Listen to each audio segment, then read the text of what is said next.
Welcome and bienvenue. My name is Barrington Walker, and I'm the Associate Vice President, Equity, Diversity, and Inclusion, and Professor of History at Wilfrid Laurier University. On behalf of the Federation for the Humanities and Social Sciences, I am delighted to welcome you to the third Big Thinking event at this 91st Congress of the Humanities and Social Sciences. Today, Dr. Denise da Silva will give a presentation titled Shift in Thinking, It All Begins with Decolonization. Today's event will take place in English and American Sign Language, or ASL. We have also included French simultaneous interpretation, as well as closed captioning in English and French. An ASL interpreter should appear on your Zoom screen. For simultaneous interpretation, please go to the bottom of your Zoom screen where it says Interpretation. To turn on English closed captioning, please navigate to the bottom of your screen and click on the Closed Captioning button. You may also find it under Settings. For French closed captioning, please click on the link provided in the Zoom chat box. This information will appear again in the chat during the event for those joining us later.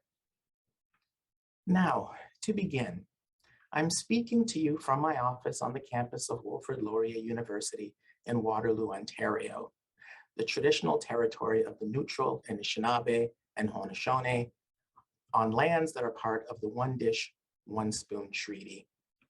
As we gather virtually, I'd like to acknowledge the Indigenous peoples of all the lands that we are on today.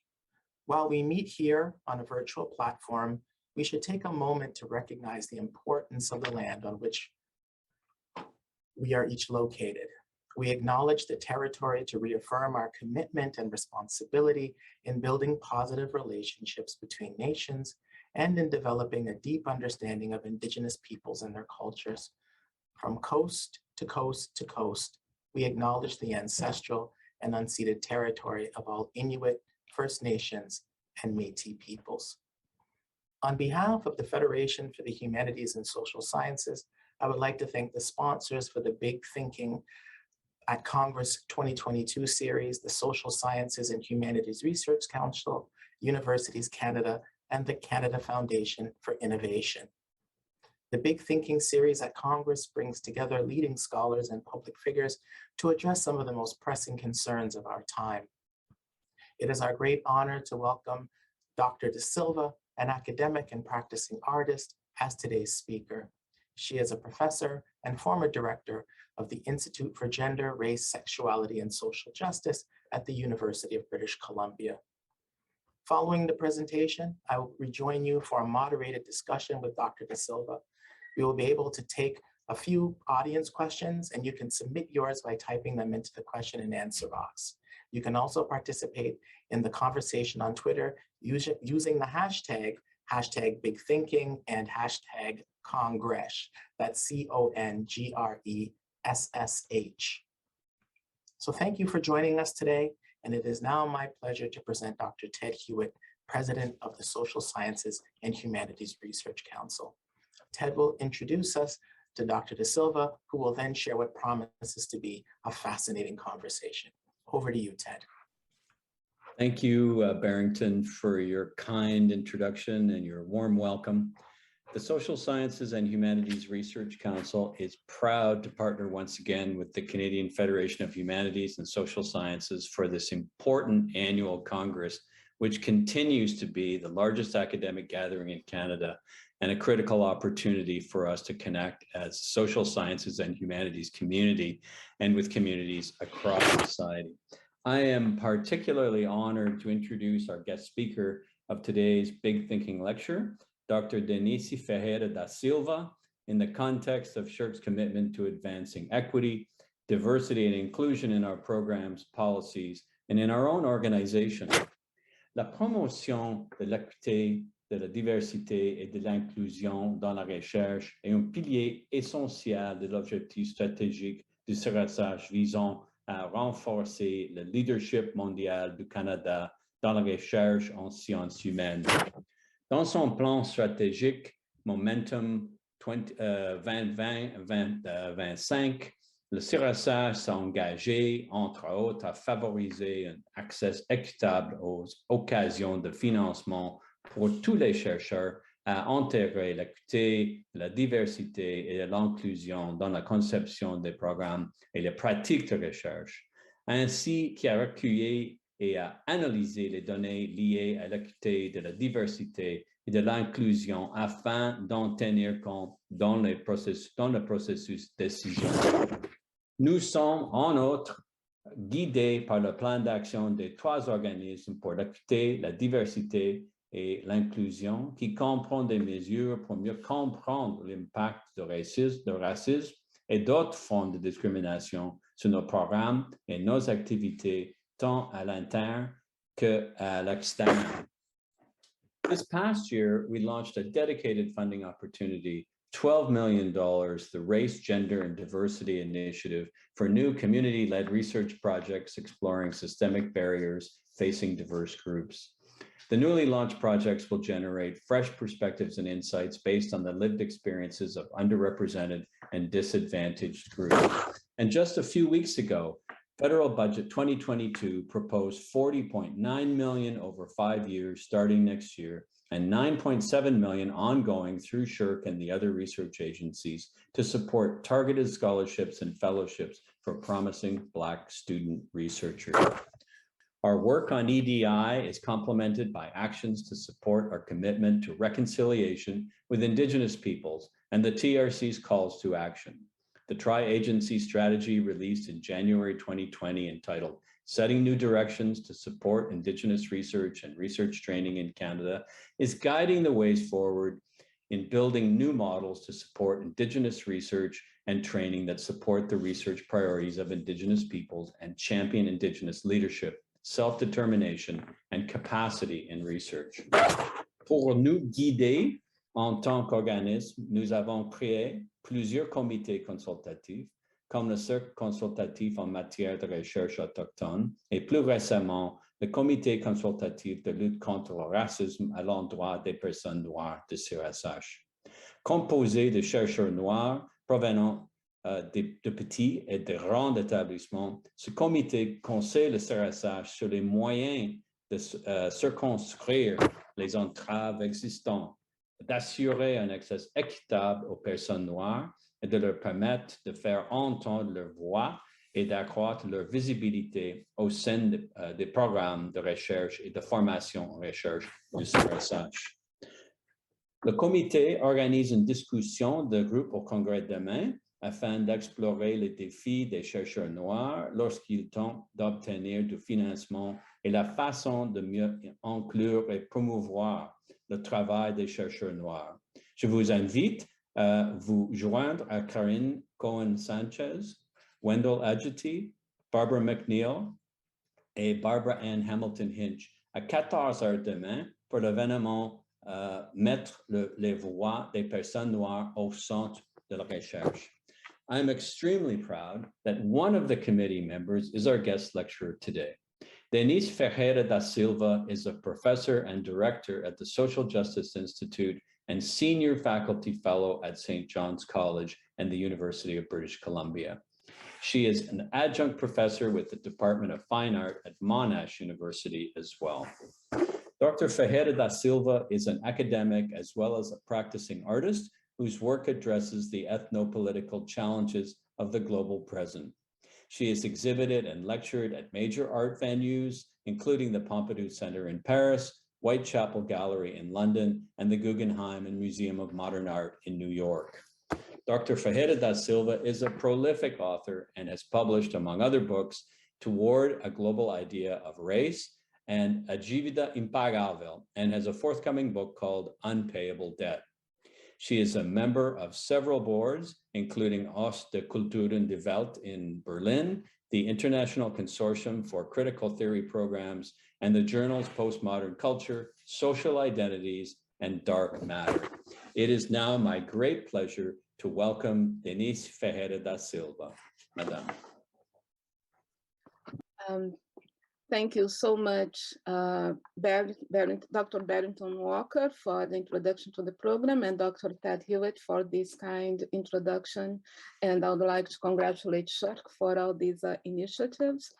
And I would like to thank the Federation for the invitation to be part of this important program series of talks, and also, of course, Lisa, Matthew, Rachel, the American ESL and French translators, and everyone involved in making this event possible, to make this electronic thing work. I speak from the ancestral and ceded lands of the Musqueam First Nation. I always like to say that I am deeply grateful for their hospitality, as throughout these 7 years that I have lived on the lands, as we live consistently under ongoing colonial and racial violence. It's interesting to be part of this program called Big Thinking, because thinking is kind of my object of study. So what I have prepared to share with you today is about thinking. But let me open my PowerPoint here.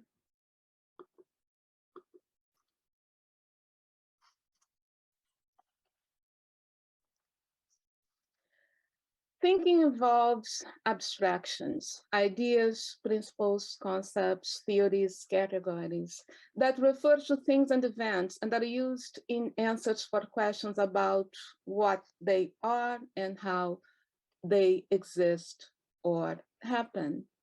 Famous abstractions are, for instance, Newton's law of gravity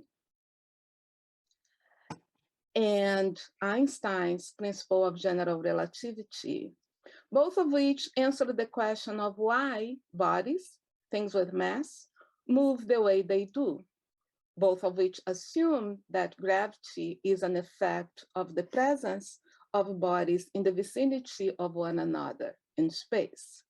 Now, an important difference between them is that Newton's gravity describes a one-on-one relationship in which a more massive body has a direct effect on what happens to a less massive one, while Einstein's general relativity describes gravity as the body's effect on space-time, that is, on the context constituted and shared with other bodies. Though they are radically different, both abstractions share two important components.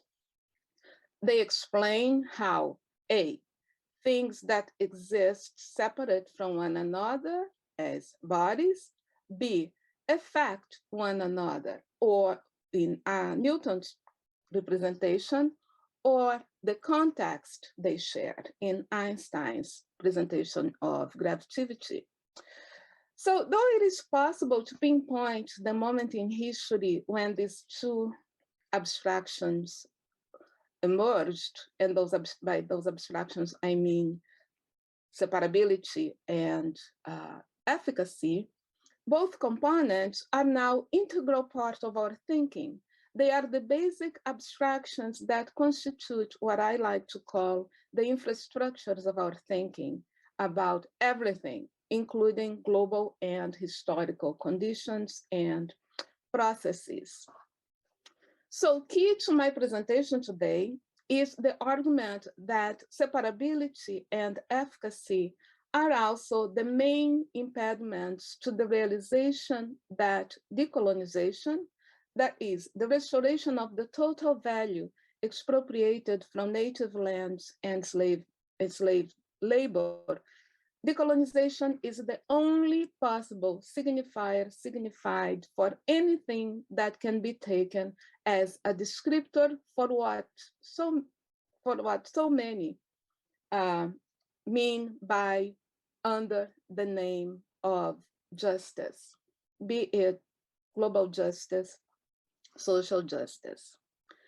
Toward shifting how we think about decolonization, I propose another abstraction, one which is being inspired by findings in classical and quantum physics, an abstraction that instead of describing separate things in space or in space-time, separate things that affect one another, this abstraction gives an image of infinitely materially implicated things, for which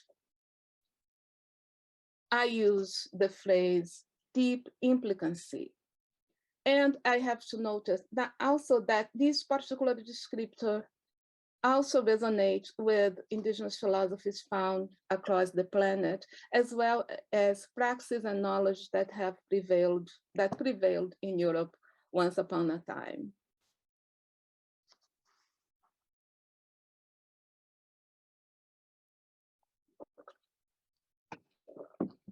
Because it is counterintuitive, because it departs from the prevailing inner image of how things exist, an image that is given by separability and efficacy, deep implicancy can be best presented through an appeal to the imagination, that is, as an invitation to contemplate and speculate on a what-if question.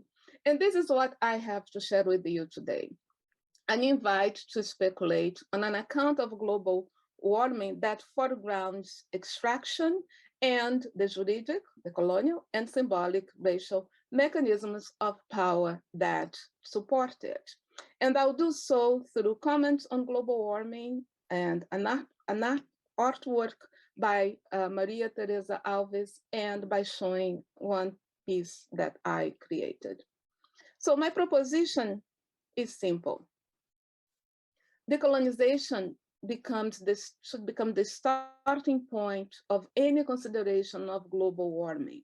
So instead of considering what's captured by terms such as the Anthropocene or Capitalocene, with descriptions that presume separability and efficacy, I invite you to hold deep implicancy as the proper descriptor for existence.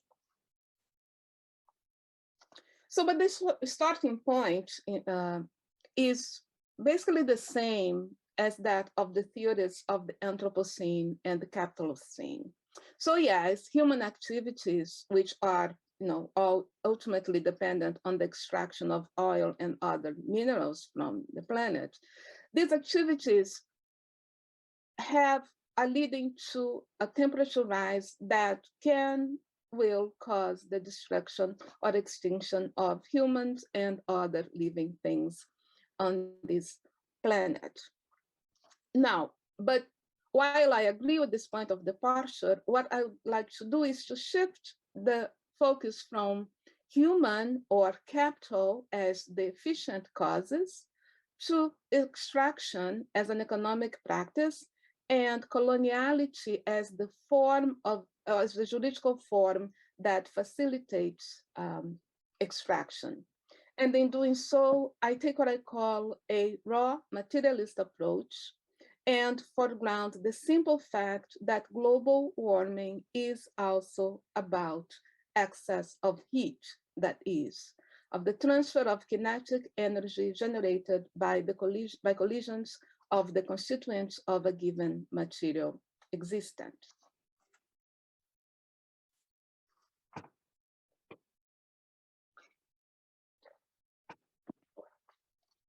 Even if without a good grasp of what is at work in global warming, we know that it has to do with the emission and accumulation of greenhouse gases, carbon dioxide, methane, and nitrous oxide, which has raised the temperature of the lower layer of the Earth, of the troposphere. The rise in temperature results from these gases' absorption and emission of infrared radiation. Now, the increased accumulation of the gases above the Earth has to do basically with an increased extraction of matter from Earth, and that extraction of matter in the form of fossil fuels, soil nutrients, which are used to feed crops and livestock. So it is basically about heat, as I said, about energy transfer. As we know, heat flows from flash to flash by contact, radiation, or mediation. Every existence emits electromagnetic radiation as long as its temperature is greater than absolute zero. And as we know, absolute zero is a temperature that has only been observed in the lab because it's created by scientists. Anyway, heat, that is internal kinetic energy, as we know, like any other form of energy, can be transferred, transformed, or transduced into another form of energy. So focusing on extraction then gives an immediate image of how much global capital, including the fixed capital, not the machines that run the financial world, how much global capital is dependent on labor and lands expropriated from the racial others of Europe. So my point is that the accumulation of gases is inseparable from the expropriation of land and labor necessary for access to fossil fuels and soil. Whether we locate its efficient cause earlier in the emergence of agriculture, as highlighted by the writers of the Anthropocene, or later, or in the later 18th century, with the Industrial Revolution, as preferred by the writers of the Capitalocene, there is no question that a certain concentration of means of production and of access to raw materials responds for the access of greenhouses. And I don't think I need to say much to support the point that coloniality, which is a mode of governance that relies on the deployment of total violence to ensure the expropriation of internal energy of lands and bodies, coloniality has facilitated this concentration of for like, centuries now. That being the case, then it is not unreasonable to point to the fact that the accumulation of these gases also expresses materially the extent to which, the extent and intensity of the degree of concentration of expropriated internal kinetic energy that is being facilitated by coloniality and other juridic economic mechanisms of state capital. So I'm going to elaborate on this point with reflections inspired by Maria Teresa Alves' work, in particular by her poem, The Return of a Lake. An installation commissioned by Documenta, which is a German art event that happens every 5 years. Return of a Lake is about the destruction of a lake in the region of Chalco, near Mexico City. And that happened in 1908, and it was done to allow a Spaniard immigrant to claim the land underneath the lake as his possession. This human-made ecological catastrophe destroyed the livelihood of 24 indigenous villages in the area and continued to have an adverse effect, such as the structure of infrastructure and also, most recently, as Maria Teresa Alves tells us, earthquakes. The artwork, which resulted from collaboration between this Brazilian artist and the Community Museum of Chico Valley, also includes an artist's book and the recreation of something called Achinampa, which is, and I'm quoting, an indigenous engineered artificial island for highly productive hydro-agriculture. Before the Spanish invasion in the 16th century, 20 million tons of maize were produced annually in this Chinampa region, which fed a population of 170,000 people, end quote. Now, if the lake was drained over a century ago, so why the urgency, you may be wondering? Well, Maria Teresa Alves tells us that the lake, and I'm quoting again, the lake now known as Lake Chuhuapa Chico, and this is the name of the two communities that make up the area. Well, the lake is returning, and it's returning because pluvial waters are being captured by a depression that has formed as a result of the land subsidence and the ensuing lowering of the lake bed due to the excessive pumping out of the underground water that is sent to Mexico City, end quote.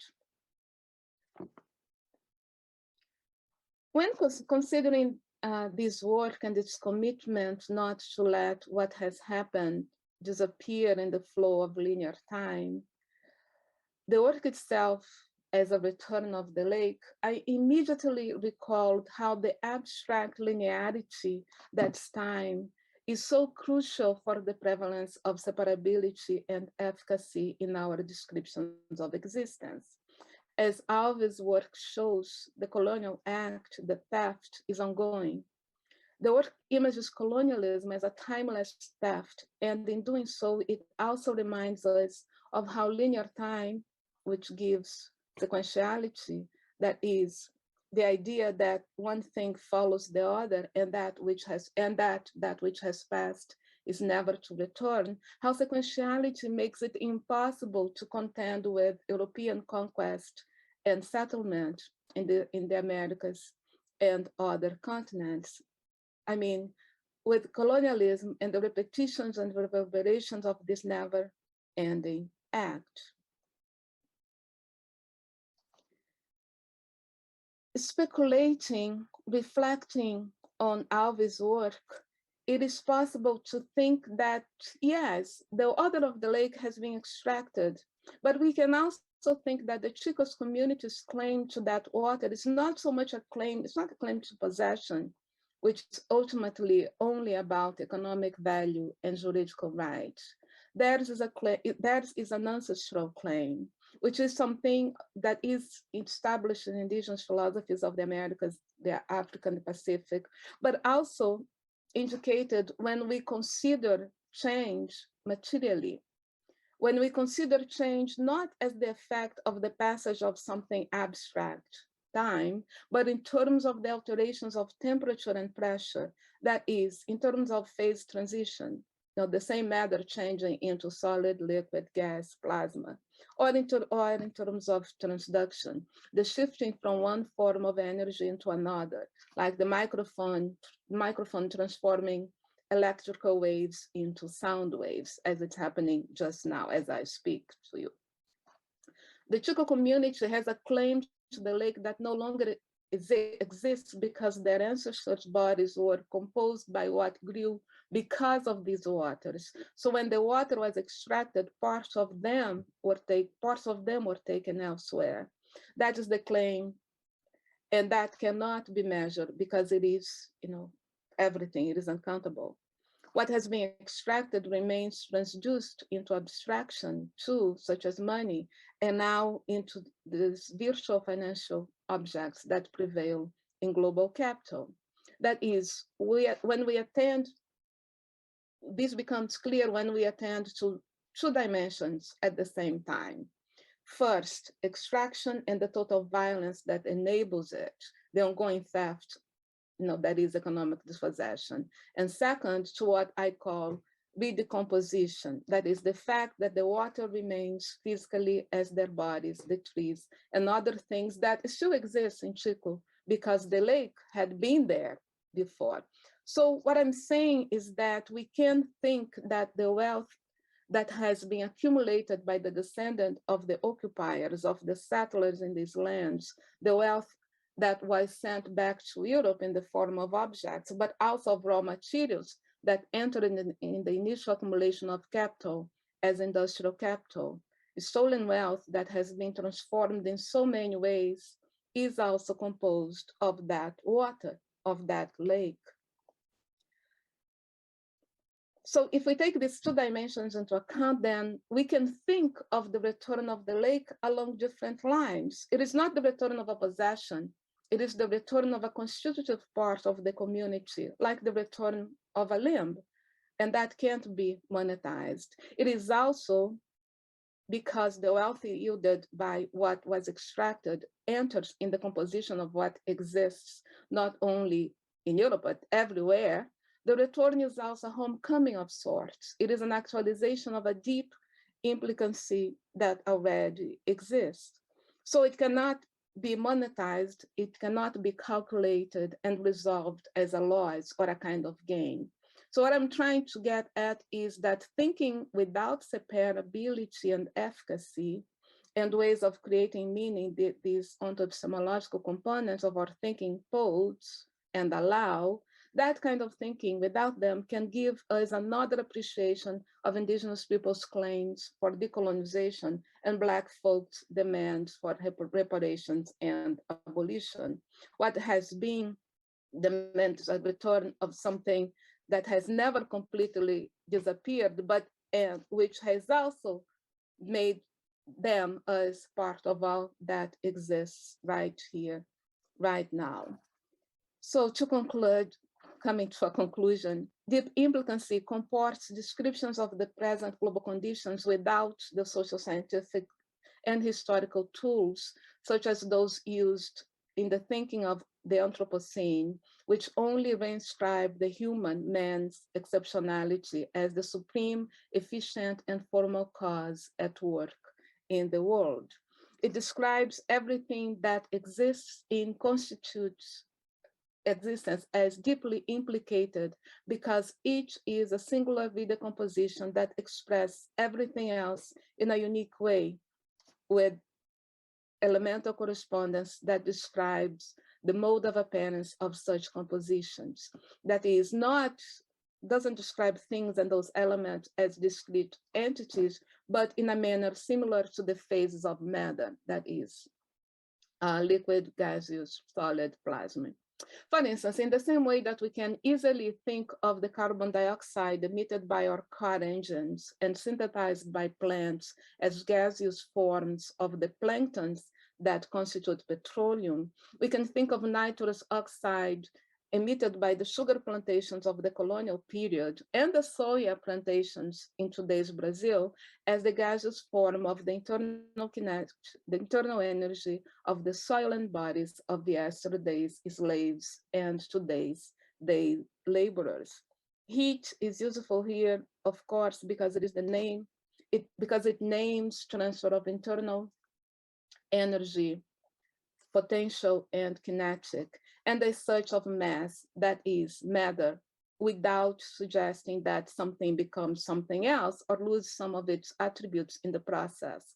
Heat merely names a process through which we can trace the transformation of what has been extracted from mineral or oil into gasoline, into money, into cars, into vacations, and so on. Whatever shape it takes, has taken, will take, solid, liquid, gas, plasma.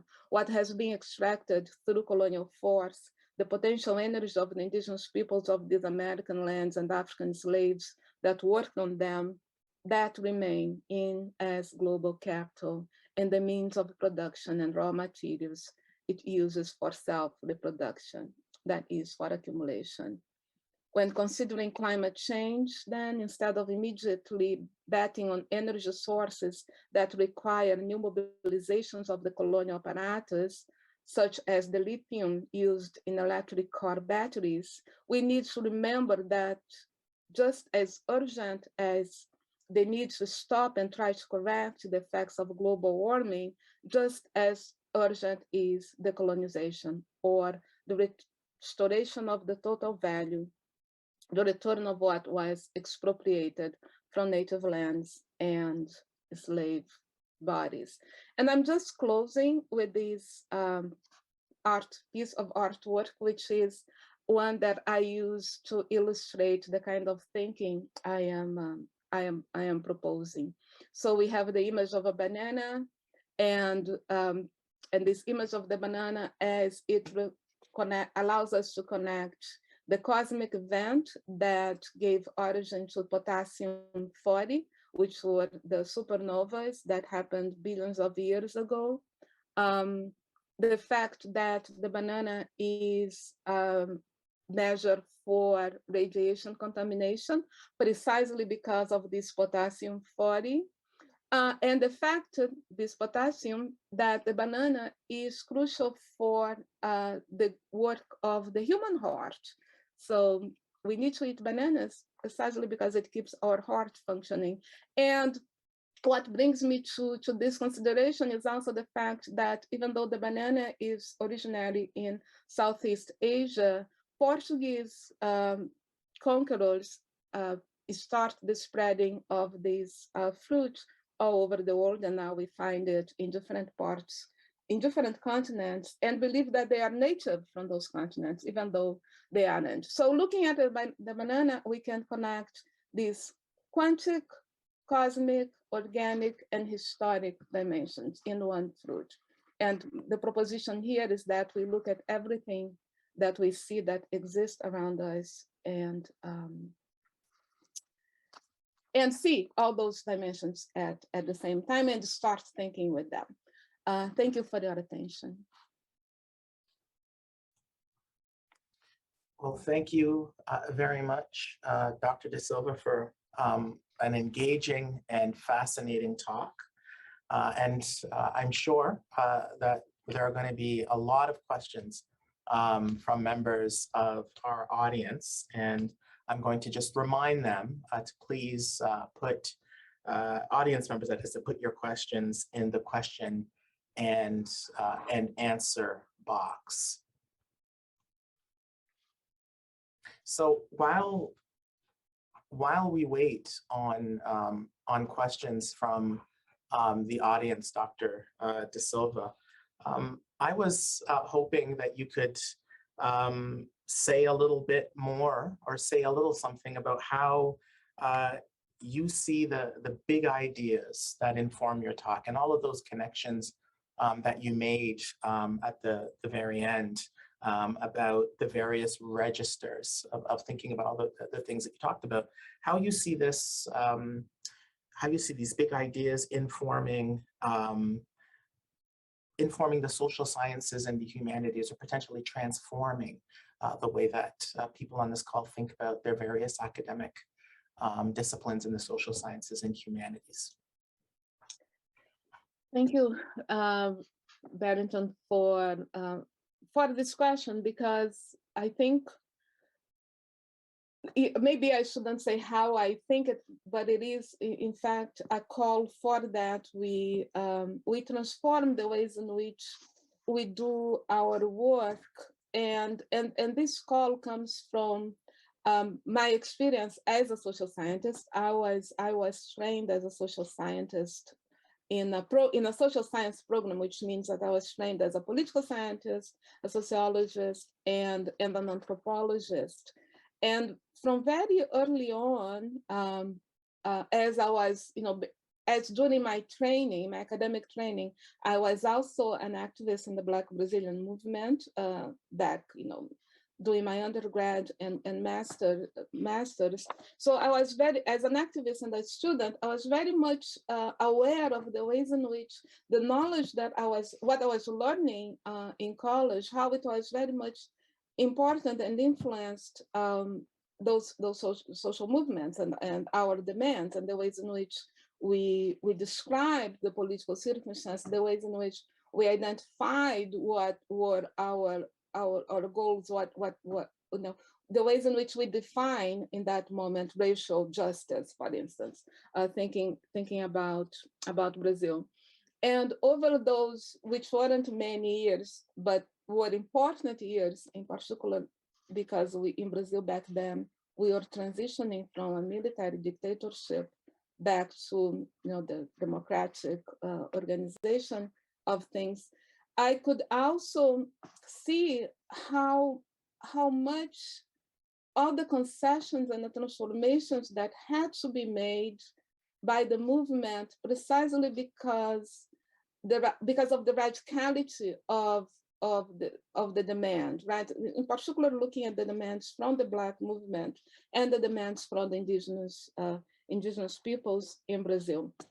So there is a radicality in that becomes crucial when, especially when you're talking about settler countries like Canada and Brazil, in which we know that the demands made by indigenous and black populations, they are demands that challenge the very existence of these settler countries. And if you think from the point of view of like sociology and political science, for instance, that nation state that is challenged by those demands is precisely what gives meaning to our craft, to our scholarship.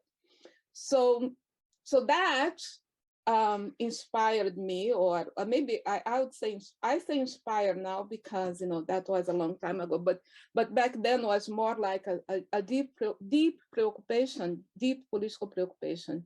But inspired me to ask the question about what if we started thinking differently about about the world itself, but then also about our global social conditions. What if we had different bases for even making sense of what for what falls under the historical? Would it lead us to descriptions of our social global existence that would be more adequate in terms of their capacity to support the demands from indigenous peoples and Black populations and other racially subordinated populations? So that's the beginning. So what if, what do we do? And yes, and that's been many years now.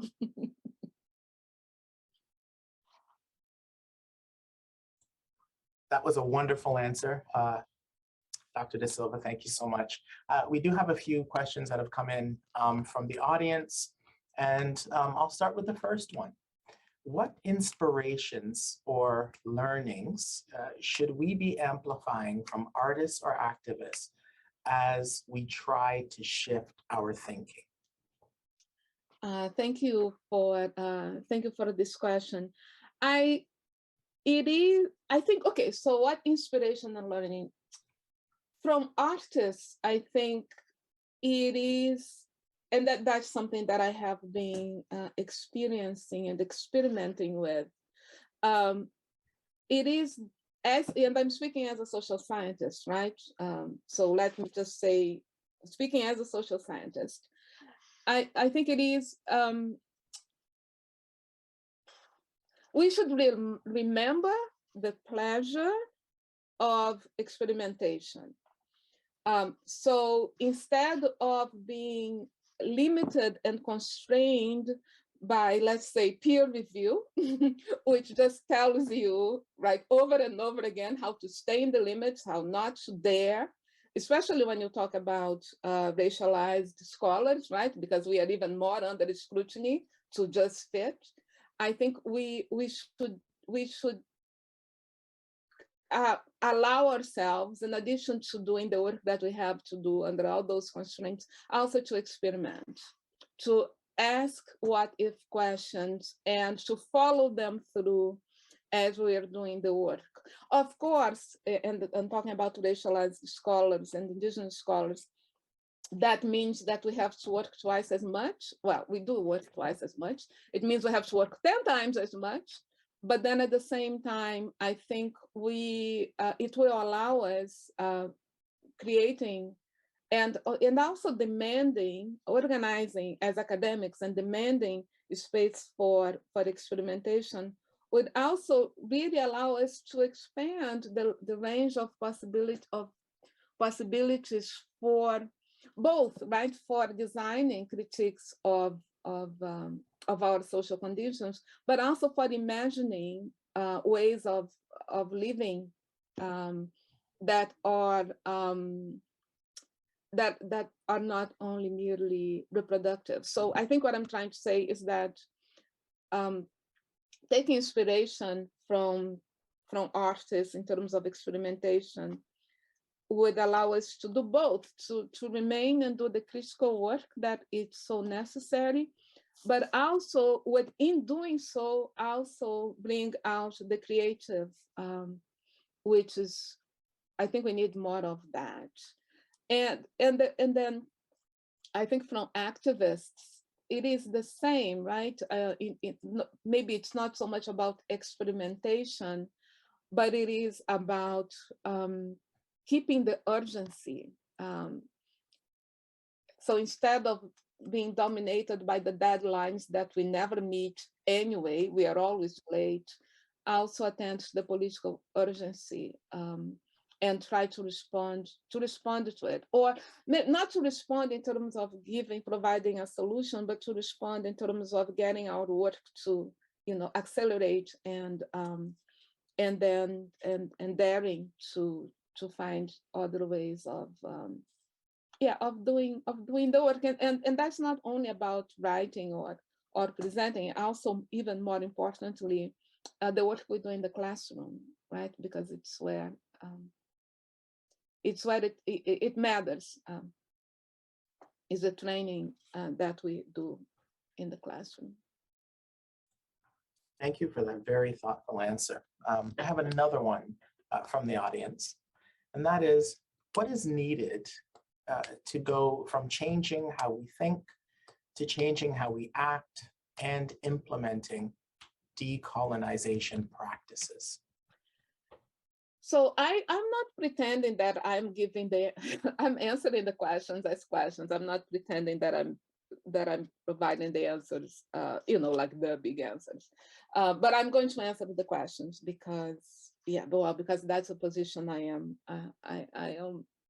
occupying right here. So from my point of view, from the limited position from which I can do anything that may matter or not, I think, and it's very simple. I think that number one, the arrogance has to go, and we have to realize that changing how we think is not, and changing how we think in ways that renders us closer to what's being judged and described as minor thinking or not proper thinking in our modern European traditions, because we are basically still very much modern European thinkers. Changing how we think, or raising questions both about the limits of our thinking and about the ways in which the tools for our thinking are also very much the tools for domination and violence. I think acknowledging that is important. Let me say this again, acknowledging, number one, that our way of thinking is just one way of thinking. Number two, that this way of thinking, this one we practice here as social scientists and folks in the humanities and artists, is very much tied to these last 400 years, 500 years of colonial violence. And number three, that changing our way of thinking is it is crucial, also as part of a practice in support of decolonization, by which I mean it's not enough to call what we do decolonial or anti-colonial. It is also important that in doing the work we do, we understand both the extent to which this academic intellectual work can support and be part of a range of decolonial praxis, but I'd rather say of a range of praxis that will respond to the urgency of decolonization, and then and then at the same time, no, okay, I'll just leave it there. I'm not going to say anymore. Okay, well, thank you for that answer. This leads us, I think, nicely to another question posed by the audience, and it is this idea that we are all connected. How can it be explained as a function of colonization, but also as a function of decolonization? Very nice question. I mean, all the questions are really great, but this one is a very nice one because it really requires that I make some, make some distinctions, which is something that that I was hoping. So maybe I don't want to see, there is one term that we use in order to make the distinctions and then give the meaning very immediately. We say scales, right? We just think but I don't like scales because I really think that is all happening in the same level. So I'll make distinctions that you may think of them in terms of different scales, but I'm just talking about things that are happening at the same time. So the idea that we are all connected, it is a bit beyond that we are all connected. So if you think of my banana image there, it is not so much the idea that we are all connected, but it is the idea that we are all made out of the same stuff. We're made out of the same elementary particles. The potassium 40 that we find in the banana is the same, materially, the same element that was created in those supernova, I know, billions of years ago. So this is number one. Now, we're made of the same stuff. Now, that same stuff is not only, okay, so we are made of the same stuff, and we are, and everything that exists is one possible singular composition of the same stuff that's being recycled, for billions of years. Not all of them billions of years, because they emerged in different moments in the cosmic trajectory, but that. So number one, so it's the same stuff. It's not only being connected, but at the same time, those singular compositions and the elements that are constitute each of those singular compositions, they are entangled, right? The description, the concept in physics is entanglement. They are entangled, but that is not a relation or a connection, because a connection implies things that are separate in space or in time, right? And they affect each other, like can give us, something that is given by a correlation, for instance, as a way, for the quantitative sociologists there, two variables that, respond to each other. So that's a Newtonian image. The image given by quantum physics is that those things which particles that are part of different singular compositions, they are linked immediately, right? If you measure one, if you measure the position of the one that is in Brazil, you find the momentum of the other, which is on Pluto, right? Immediately. So there is something about the ways in which they exist that it's beyond the connection that you see exteriorly. It is constitutive. What this is, then this is a different story. Okay, so that's the, I'll call it the metaphysical ontological moment in there, or the scale.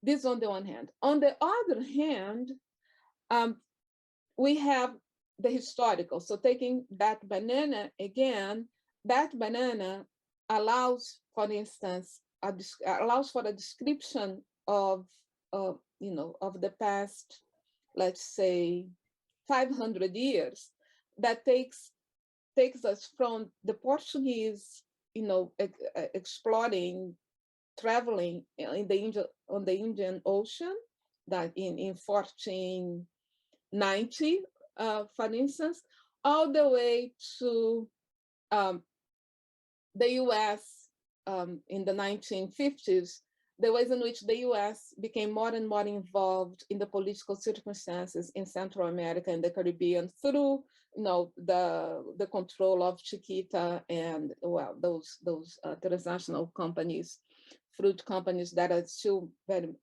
much have a monopoly. And then, no, I'm thinking here of Chiquita banana. So you can look at the banana, for instance, not only in terms of the potassium 40 that connects that banana in the picture to the supernova and to, the potassium in my heart right now, because those two are created at the same time. And then at the same time, you can look at that banana and through this connection, which we call historical, and that will take you again back to the potassium 40 and to the functioning of your heart. You see, it is not so much from the assumption, on the one hand, from this assumption, this description of existence that assumes that everything is made out of the same stuff, which is a given. You can also begin to read things, singular compositions, such as that banana, as a descriptor of historical processes that not only will connect different places, but also connect each particular place to the whole history, quote unquote, history of the cosmos, to the functioning of a particular body. Now, in the case of this particular piece, which has been also, has different names, what I'm using that connection as a point of departure for making the case for decolonization. Why? Because thinking in this way, and I call it fractal thinking, thinking fractally, you can also recognize that for instance, the copper, which is in the chips in my computer, that what's allowing us to have this conversation is very much, we can trace the conditions of possibility for this copper, both to some cosmic event of a long time ago, but also to King Leopold's taking possession of what was to become the Congo DRC, and the extraction and the violence that is being plaguing the Congo DRC since then, and that continues now, and the same violence that it's not made, that doesn't prevent that the copper be extracted to be used in my computer, right? So that is, I think the point here is that what I'm trying to call attention here is that the conditions for our existence, they are still very much made possible by colonial violence, and that renders us very much very active in ways that we usually don't think about, but very, very active participants and connected to that. And that makes decolonization an ethical demand for us because of how much implicated we are, and not in the same, and we are implicated both as the potassium 40, talking about the banana now, but we are also implicated, as the caravels, in that historical image. Anyway. Thank you so much for such a thoughtful, nuanced, and insightful answer to that question. And that is all the time we have for questions this afternoon. Thank you very much to Dr. Denise Ferreira da Silva for this insightful presentation and discussion on shift in thinking. It all begins with decolonization. It has been such a pleasure to join you for today's Big Thinking lecture. Thank you. On behalf of the Federation for the Humanities and Social Sciences, thank you to the Big Thinking series sponsors, the Social Sciences and Humanities Research Council, Universities Canada, and the Canada Foundation for Innovation. If you would like to revisit today's presentation and this conversation, the video will be available on the Congress 2022 platform in the coming days. Today's Big Thinking Lecture is the third of 4 events at Congress 2022. We hope you will join us for the 4th and final lecture on May 19th from 12 o'clock to 1 p.m. Eastern Time, titled Petrocultures, Reflections on 10 Years of Research and Advocacy for a World in Crisis, with Dr. Emir Sisman, and Dr. Sheena Wilson. This lecture will take place in English. Until then, you can keep participating in the conversation on Twitter using the hashtags, hashtag Big Thinking and Congress, and that's Congress with an H at the end. Thank you all for joining us today. I hope you're enjoying Congress 2022 and that we will see you at another Big Thinking lecture soon.